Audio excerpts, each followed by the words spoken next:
Eu deixei de ser eu e passei a ser a mãe.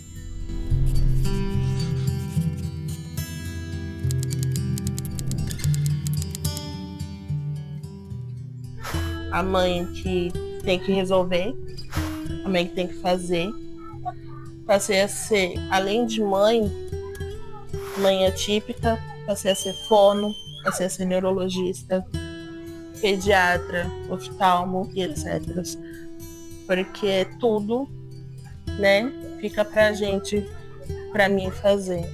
Então eu não tenho tempo pra mim, porque eu sou mãe solo.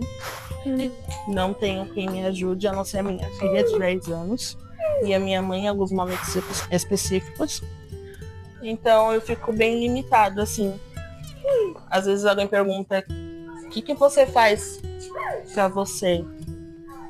E eu não sei responder. Eu falo que receber o diagnóstico do autismo é como entrar numa casa mal assombrada. Sabe quando tá tudo escuro e você não sabe exatamente para onde o carrinho vai e qualquer coisa te assusta? É meio assim que a gente se sente quando a gente recebe o diagnóstico, porque a gente não conhece nada de autismo, então qualquer coisa que aconteça, de fato, é assustador. Maternidade nunca foi fácil. Toda mãe começa com um sonho, um roteiro perfeito escrito pelo coração. Mas o que acontece quando a vida escreve uma nova história sem pedir permissão? Essa é uma história sobre amor, exaustão e resistência. Aquela desconfiança que tem alguma coisa, a mãe sempre tem, mas esse tipo de coisa sempre acontece com o vizinho, sabe? Só foi mesmo cair a minha ficha quando ele começou na idade escolar. Não sei, não se adaptou, não gostava dos amiguinhos, ficava sempre sozinho. Até que um dia eu sentei com a professora, conversei com ela, mas nesse meio tempo veio a pandemia. Tudo parado, né? Aí ele passou da idade da escola, do pré, né? Do SEI, e já foi direto para o fundamental, primeiro ano. Na primeira reunião, eu conversei com a professora, falando o que eu achava. E ela, já com muita bagagem de dando aula, ela não, pode deixar, eu vou chamar a psicopedagoga para ficar de olho nele também, e a gente investiga. Mas isso foi na primeira reunião, em janeiro. Antes do carnaval, em fevereiro, ela já me chamou para uma reunião, falando: olha, mãe, pode investigar, pode procurar um pediatra, que tem alguma coisinha aí sim. Os professores viram, né, que ele não interagia com outras crianças, ele gostava muito de montar Lego, de montar as coisas, não participava. E ele ficava muito bravo quando você invadia o mundinho dele, né? Não era muito de olhar nos olhos, ele era muito agressivo com ele mesmo. Eu acabei não percebendo muito a Eloá, mas depois de uns 2, 3 anos, eu percebi alguns sintomas na Eloá que estava me deixando um pouco preocupada. Ela estava batendo a cabeça bastante, e aí eu fui pesquisar e descobri que ela tem um autismo também. E foi bem impactante, assim, de momento. Não muito, porque eu já desconfiava, mas na realidade, na prática, assim, é bem complicado. No começo foi difícil, porque a gente não tinha entendimento do que era, né? A primeira reação é a negação, mas depois eu comecei a entender que eu tinha que aceitar, meu marido tinha que aceitar, para poder ajudar ela. Ao mesmo tempo que meio que o meu mundo desabou, mas ao mesmo tempo eu fiquei mais aliviada, porque foi como eu soubesse agora como tratar ele, como cuidar dele. Entendeu? Então meio que abriu umas portas de uma clareza de eu buscar mais a fundo o que é o autismo e como eu deveria dar atenção, como eu deveria falar com ele, educar ele, falar as coisas, né? Então para mim foi também uma abertura, assim. Do processo de diagnóstico do Léo, eu me dei um dia para chorar. Só. Depois, ok, vamos lá, vamos entender o que é isso, o que eu tenho que esperar. Eu sou mãe de 2, né? Eu falei assim, o Eduardo, que hoje já é maior de idade, 22 anos e todo, e o Léo, do 10. A gestação já foi muito diferente uma da outra, a idade, época de vida e tudo mais. Mas quando o Eduardo, a gente já tem um sonho, né? Vai estudar, vai trabalhar, vai casar. O Leonardo meio que e aí? O que a gente tem que esperar? O que eu, sabe, é assim, eu estou esperando a próxima etapa, o que vai ser. A minha etapa agora vamos alfabetizar, vamos deixar ele alfabetizado, vamos deixar ele sociável, o quanto mais independente possível, para ver o que ele tem que esperar do mundo, o que o mundo espera dele. É assim.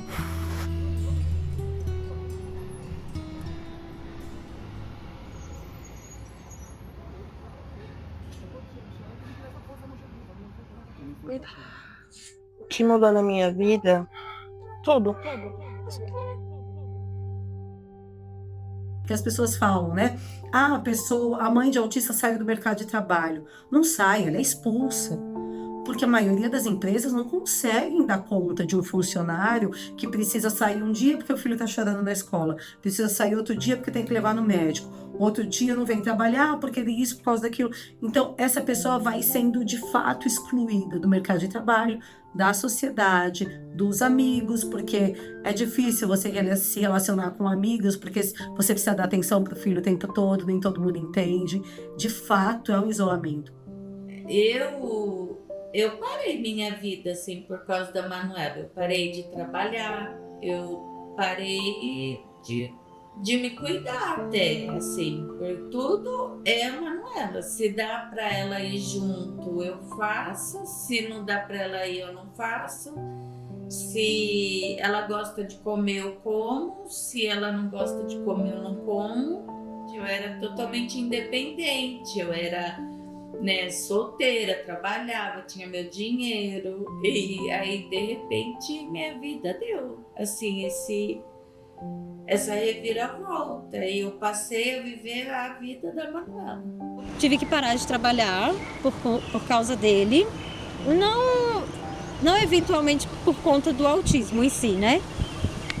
Provavelmente mais pra frente eu até pararia porque eu não tenho rede de apoio, mas eu parei mais por conta da epilepsia dele, que ele teve muitas recorrentes durante a pandemia e foi onde eu passei. Agora é mais controlado porque ele toma remédio, então eu consegui dar aquela equilibrada, mas eu tive que parar de trabalhar, fazer o benefício dele, né, do LOAS, para eu poder dar conta. Porque eu não consigo trabalhar, não tem ninguém para olhar ele não consegue ficar na casa de ninguém, ele não come comida dos outros, que ele tem seletividade alimentar, então tudo é só em casa. Todo o tempo que eu sou mãe, eu sempre me coloquei de lado por elas. O diagnóstico raramente chega fácil. Para muitas mães, ele chega acompanhado de solidão, medo e um novo começo, o de buscar ajuda, informação e inclusão. A gente tem um índice altíssimo, de cerca de 80% dos casamentos, quando tem um filho com deficiência, com desenvolvimento atípico, eles acabam, né? Então é muito comum que mães de filhos com autismo fiquem sozinhas. Como eu falei, eu sou mãe solo, né? O único dia livre, assim, que eu tenho é a segunda, terça terapia do Valentim, quarta terapia do Valentim, quinta terapia da Eloá e sexta terapia da Eloá. E entre tudo isso eu tento trabalhar. Ambos recebem o BBC, que é o benefício de prestação continuada, porém não tem como dar conta com 2 salários mínimos, com 3 crianças, sendo 2 crianças deficientes e que necessita de várias coisas que o SUS não dá. Vários medicamentos, etc. Então eu sou transista, então eu tento conciliar terapias, casa, eu e o meu trabalho. Todas as consultas, as guias de autorização, tudo sou eu que vou atrás. Da escola, para resolver coisa da escola, sou eu. Então, assim, a sobrecarga existe, essa responsabilização da mulher, a obrigação dela de cuidar, que é totalmente social. Isso a gente sabe que vem de muito tempo que o patriarcado colocou a mulher nessa posição. E sim, não dá pra fugir dela. Não dá pra fugir dela, principalmente quando a gente é classe trabalhadora. Não existe o fugir dessa responsabilização. Eu não tenho ajuda nenhum suporte, a não ser que eu realmente vá atrás, né? Ou seja, para pagar. Ou se eu acredito que se o CAPES, se eles pedem, se eu for falar alguma coisa, eu acho que tem que ser se isso realmente estiver me atingindo muito ao ponto de cuidar dele. mas como não me atinge nada, a minha terapia mesmo é na frente do espelho. Aí fiquei eu mesma ali e eu vou falando, vou desabafando e aí por aí vai. Os momentos que eu tento me reconectar comigo mesma é bem difícil, porque não tenho muito com quem contar assim para deixar as crianças e fazer outras coisas. Basicamente a minha vida ela tá voltada neles. Porém, como eu disse, né, eu sou transista e eu acho esses momentos de autocuidado bem legal. Então eu mesma faço as minhas tranças. Eu acho que isso, por mais que eu esteja, né, dentro de casa, ligada a eles, mas é algo que eu estou fazendo para mim. Então eu acho isso bom, né, que já é um avanço, porque eu tô em um quadro de depressão. Então fazer esse tipo de coisa, o mínimo que seja, já me ajuda bastante. Eu acho que a maior dificuldade mesmo é a falta de apoio, né? Apoio da família ou rede de apoio. Porque nem todo mundo sabe lidar com TEA. Eu acredito que as famílias, né, que estão mais próximo também, é algo novo, tá aprendendo a lidar ainda, entender o que é realmente o TEA, o comportamento, e o que fazer na hora de uma crise ou prevenir uma crise. Então, acho que essa é a maior dificuldade da família, né, da mãe em si, que acho que a mãe está mais próxima. E tem muitos pais também que participam, mas a grande maioria, infelizmente, acaba abandonando. A gente vê isso, que também é um relato grande aí de dificuldade da mãe. Nossa, mas você vai chegar tarde em casa porque você vai pra academia? Ah, você vai fazer isso? Você vai sair sozinha, não vai levar suas crianças? Não importa o que a gente faça, sabe? A gente vai ser julgada. Se você só ficar em casa, você é julgada da mesma forma. Você é encostada, você não faz nada, tá cansada por quê? Se a gente sai pra trabalhar, seus filhos estão largados, você não cuida. Então, assim, não importa o que a gente faça, porque a única coisa certa é você ser homem. Por ser mulher é errado, a gente já nasce errado, a gente já tá errado no útero, porque a filha mulher estraga a mãe, porque já tem inveja da mãe do útero, a gente já começa errado. E acho que talvez uma das piores coisas que as mães enfrentam é o preconceito da sociedade. Porque quando a gente vê uma pessoa, por exemplo, com síndrome de Down, com a trissomia 21, ela tem um rostinho diferente. Todo mundo percebe que ela é uma pessoa com deficiência. Se eu tenho uma pessoa que não consegue andar, ela está na cadeira de rodas, todo mundo também percebe isso. Se ela não ouve, tem alguém conversando com ela por libras e as pessoas identificam. Mas quando a gente fala a respeito do autismo e da deficiência intelectual, eles não têm nenhuma característica física que diferencie. E por isso as pessoas esperam que a pessoa autista ou que a pessoa com deficiência intelectual tenha o mesmo comportamento dos outros. A gente só vai entender a dor do outro quando a gente vestir aquela roupa. Enquanto ninguém sentir o que a gente sente, nunca a pessoa, eu te entendo. Vai ser sempre da boca para fora. Não vai entender qual é a diferença, o que a gente está passando, o que a gente faz para o nosso filho estar bem. É isso. É difícil, né, ter uma criança com paralisia cerebral, ter uma criança autista. Mas não são eles o nosso problema. O nosso problema é a sociedade e o sistema. A sociedade e o sistema é bem falho com a gente. Eu acho que, como posso dizer, a falta de empatia, né, das pessoas, né? E o olhar que fica discriminoso, né, que olha para a criança, vê a criança diferente das outras, né? Muitas vezes eu pego um ônibus, as pessoas não cedem lugar pra gente, ou quando dá as crises, né, em qualquer lugar, as pessoas olham com aquele olhar, né? Olhando achando que a criança é manhosa, né, birrenta, né? Então a gente não temos muito esse apoio, né? Como falei também na área de saúde e muitas outras coisas. Às vezes você entra num restaurante, a criança tem um surto ali, tem alguma coisa ali, a gente vê muita discriminação, né? As pessoas já olham torta pra gente. Então essa é a dificuldade, né? Até mesmo pra mim, que é mãe, saber lidar com ele, porque é uma criança diferente, né? Ele tem o mundo dele ali, o momento dele. E eu, como já tive mais filhos, a gente vê a diferença, porque você fala uma coisa pra criança, normal, a criança entende. Já a criança autista tem aquele mundo dela, aquele momento dela, né? Eu tenho que tentar me encaixar naquilo que ele vive, tentar ali aprender com ele, porque também eu aprendo com ele, né? O diagnóstico, eu falo que não é um fardo, é um norteador para nós buscarmos os caminhos.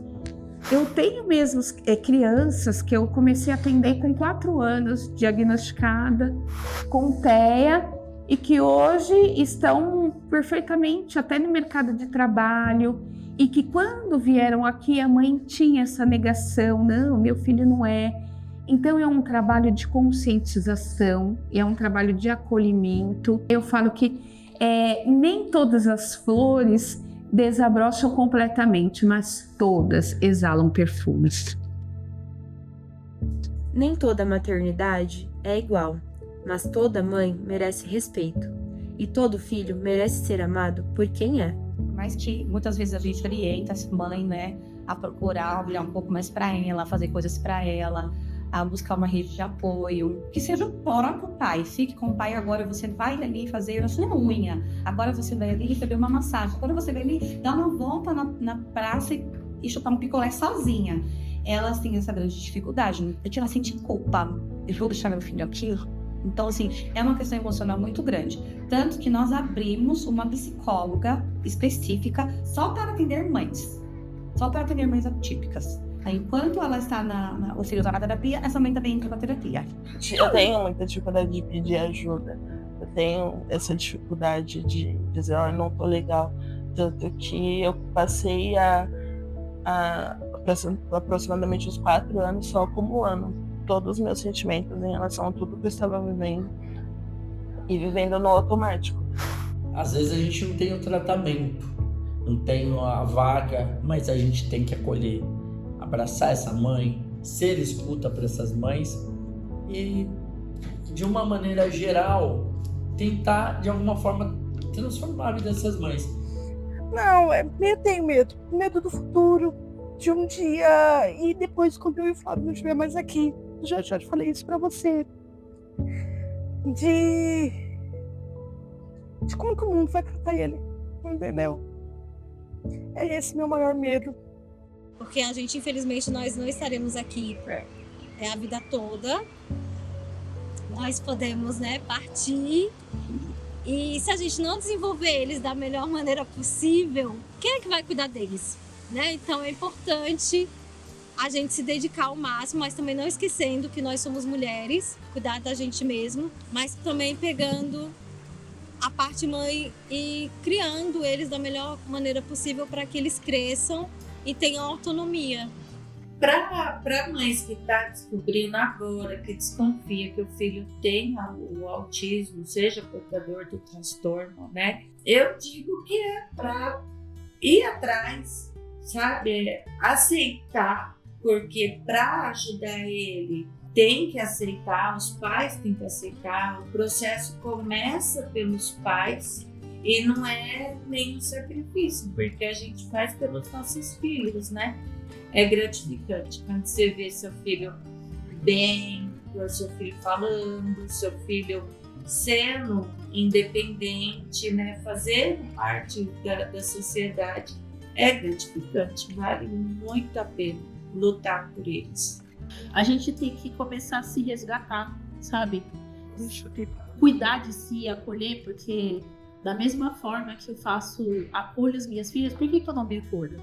Quando a gente entende o autismo, é como se fossem várias luzes se acendendo nessa casa mal assombrada. Não é que nunca mais a gente se assusta, a gente toma uns sustos, mas na maior parte das vezes a gente consegue entender o que está acontecendo. Porque se o autismo faz parte dos meus filhos e eu não conhecer o autismo, eu não vou conseguir me relacionar de forma adequada com eles.